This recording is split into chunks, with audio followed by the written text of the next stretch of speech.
Черевной давление degani nogiron degani. Bu butun umrga ketadi. Buni davolab yuboradigan kasallik emas bu. Черевной давление bu miyada suyuqlik saqlaydigan bo'shliqlar bo'ladi.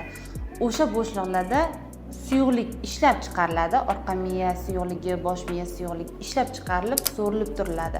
Normada ishlab chiqarish bilan so'rilish teng bo'lishi kerak. Qachon miya shamollasa, masalan, meningit bo'lsa yoki qanaqadir ikkilamchi lo'r a'zolaridan boshga o'tib ketsa, har xil holatlarda suyuqlik ishlab chiqarilishi ko'payadi va so'rilishi normada yoki kamayib borishi mumkin.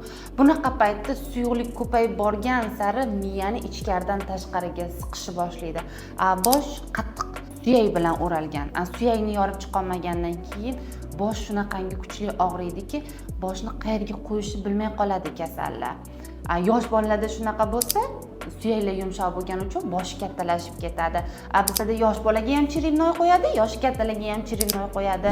O'shaning uchun neyroxirurglar черевной давление aniqlangan bolalarda yoki yoshi kattalarda shlanka qo'yib, o'sha suyuqlikni chiqarib turadi tashqariga, o'shanda yengil tortadi kasal. Черевной давление diagnozini qo'yish uchun alohida puxta tekshiruvlar o'tkazib keyin qo'yiladi. 99% holatda esa черевной давление oshmagan bo'ladi. Bosh og'rig'i bo'ladi, lekin hammasi joyida bo'ladi.